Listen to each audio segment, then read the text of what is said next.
धाराशिवला आई तुळजाभवानीच्या दर्शनासाठी महाराष्ट्राचे मत्स्य व्यवसाय मंत्री नितेशजी राणे साहेब आले होते।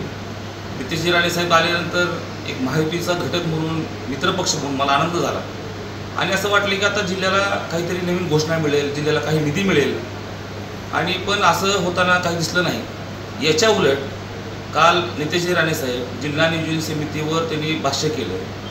मागच्या 2 ते 3 महिन्यापूर्वी जिल्हा नियोजन समितीला आमचे पालकमंत्री प्रतापजी सरनाईक साहेब यांनी मंजुरी दिली होती। या मंजुरीच्या विरुद्ध भारतीय जनता पार्टीचे आमचे सहकारी आमदार राणा जगजितसिंह पाटील यांनी तक्रार मुख्यमंत्र्यांकडे केली। ठीक आहे, त्यांना काही गैरसमज झाला असेल त्यामुळे त्यांनी तक्रार दिली असेल। त्याच्यानंतर पालकमंत्री महोदय यांनी मुख्यमंत्री साहेबांकडे 2 ते 3 वेळेस विनंती केली की साहेब स्थगिती उठवली पाहिजे, जेणेकरून जिल्ह्याच्या विकासावर कुठला परिणाम होणार नाही पण जिल्ह्याच्या विकासाला गती मिळेल। कारण संपूर्ण महाराष्ट्रामध्ये निधी खर्च करण्यासाठी चालू आहे, विकास निधीच्या माध्यमातून विकास होत आहे आणि हा निधी मार्च 2024चा विकास निधी आहे। हा विकास निधी खरं तर मार्च 2024ला जी प्रशासकीय मान्यता मिळणं अपेक्षित होतं आणि आतापर्यंत हे सगळे पैसे खर्च होणं अपेक्षित होतं। असं न होता मागच्या काही निवडणुका, लोकसभेची निवडणूक आणि विधानसभेच्या निवडणुकीमध्ये हा निधी अडकला गेला।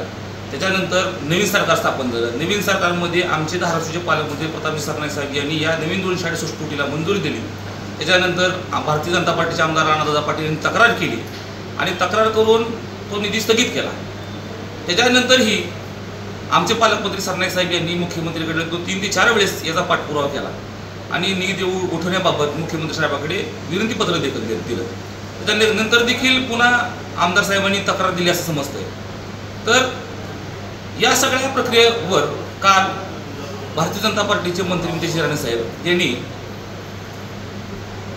फडणवीस साहेब हे सगळ्यांचे बाप आहेत अशा प्रकारचं त्यांनी वक्तव्य केलं आणि जिल्हा नियोजन समितीला अनुसरून त्यांनी वक्तव्य केलं। जिल्हा नियोजन समितीचे अध्यक्ष हे पदसिद्ध अध्यक्ष पालकमंत्री असतात। आपण मित्रपक्ष आहेत, मित्रपक्षाच्या पालकमंत्र्यांच्या निधी वाटपाला आपण स्थगिती देत आहे तर ही काय चांगली गोष्ट आहे का साहेब?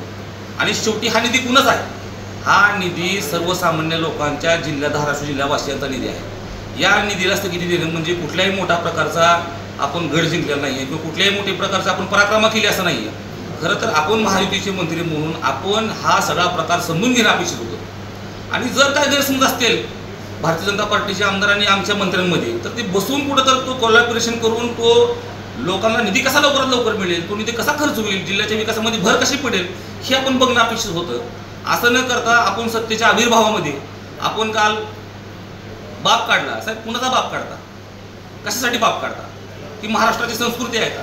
आपण महायुतीचे मंत्री आहात, आपल्याकडून हे वक्तव्य शोभणे नाही आहे। महाराष्ट्राचे मुख्यमंत्री, लाडके मुख्यमंत्री आदरणीय फडणवीस साहेब हे सुद्धा अतिशय बोलत असताना जबाबदारीने बोलतात।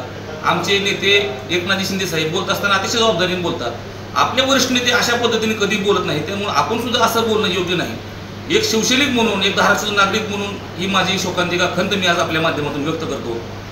आणि जर आपल्याला या धाराशिव जिल्ह्याच्या जनतेच्या राजकारणाची एवढी काळजी असेल साहेब तर आपण मुख्यमंत्री साहेबांना आपलं पत्र देऊन स्थगिती लवकरात लवकर उठवावी, जेणेकरून धाराशिव जिल्ह्याच्या लोकांना, नागरिकांना आणि विकासाला न्याय मिळेल एवढीच आपल्याच्या माध्यमातून विनंती करतो आणि आई तुळजाभवानी चरणी प्रार्थना करतो की नितेशजी राणे साहेबांना आपण आई सद्बुद्धी देवो। धन्यवाद। जय हिंद, जय भारत।